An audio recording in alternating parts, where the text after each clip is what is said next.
Hey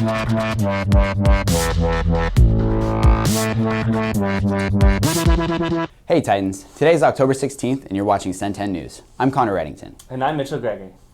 Everybody deals with stress one way or another. Kristen has more on how stress eating affects all of us.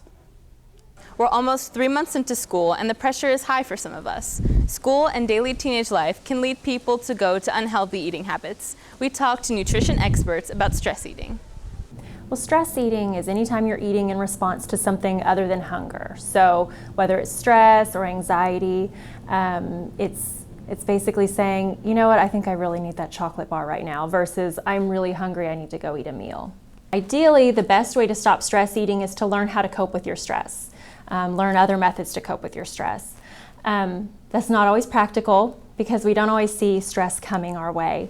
So one of the best things you can do if you start to feel stressed out and you immediately are reaching for a candy bar or pulling in a drive-through, get out and do some physical exercise. Go for a walk. Even a 10-minute walk can have a huge impact on your levels of stress. Another way to relieve stress is to do some deep breathing exercises. Doesn't have to be anything fancy, but you can just close your eyes and take a few deep breaths. Some people like to relieve stress by dancing. So if you're at home or in public, whatever you want to do, put on your favorite music, dance around for a few minutes and relieve some stress that way. Watch videos on YouTube that make you laugh, something that can help you relax for a few minutes. You may lose the desire to eat at that point.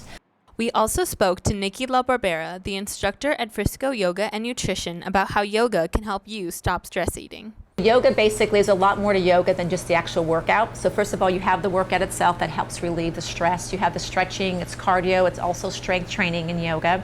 So you get 3 factors in yoga workout.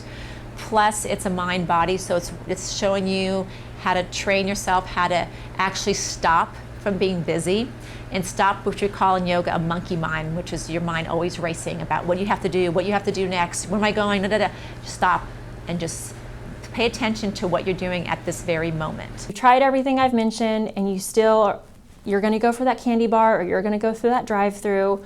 When you have your food in front of you, close your eyes, take a deep breath, and then try and actually focus on what you're eating. If you're focusing on what you're eating and you're truly enjoying it, you'll also be able to understand when you're full or when you're satisfied, and you can stop before you overeat.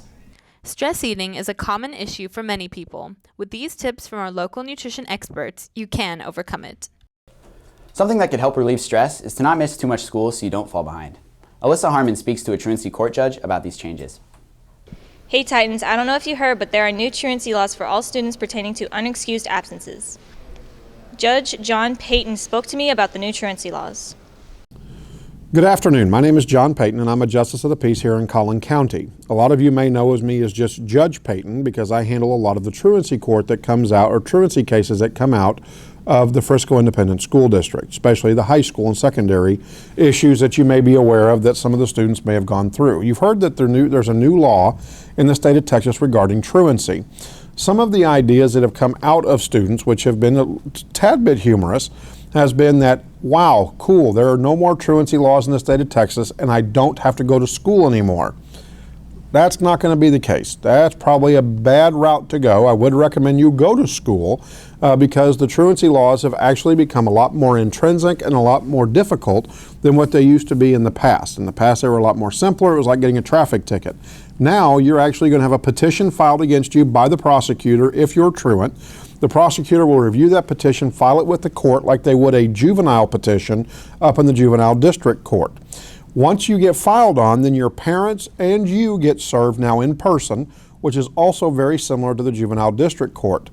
Also, under the new truancy laws, the school district is required to sit down with you and a parent, unless both refuse, unless both just don't show up, to a meeting called a Behavior Intervention Plan meeting.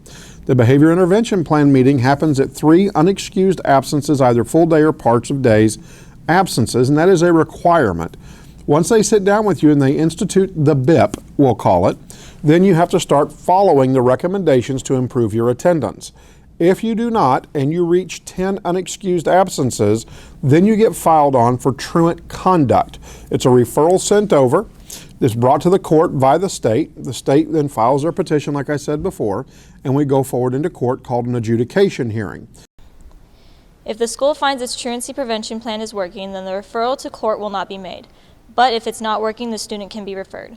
The student can be fined $100, having their driving privileges revoked, or being referred to juvenile court system. If you would like to know more about the new truancy laws, go to cen10news.com to watch the full interview with Judge Payton. This is Alyssa Harmon with Cen10 News. The football team has added a very important new member to the Titan family. Connor Denisi has more. Hey Titans, as you know, there are a lot of things that go into Titan football's success. Kellen Lawson is one of them. He has a mild case of cerebral palsy, but is still able to walk and work with the team. We interviewed head coach Ronnie Mullins to see how he helps the team at practice. Kellen does a really good job of keeping me organized and keeping me on time and in tune with what's going on in practice. We have very structured practice. We segment it. Kellen basically handles the watch and the communication throughout the course of practice.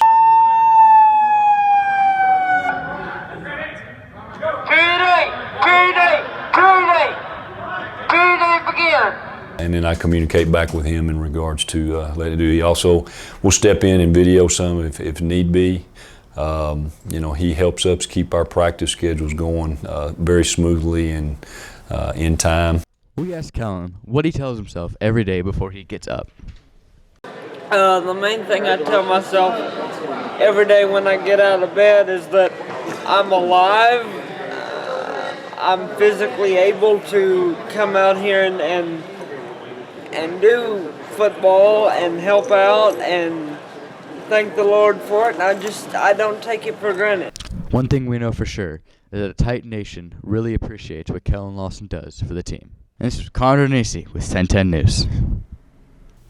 Are you having trouble deciding which costumes to wear for this Halloween? Muthavir has some ideas that'll make you a hit at all the parties I'm sure you're going to go to. Halloween is just around the corner, and let's be honest, you procrastinated getting your costume just like everybody else. Don't worry, Titans, Cen10's got your back.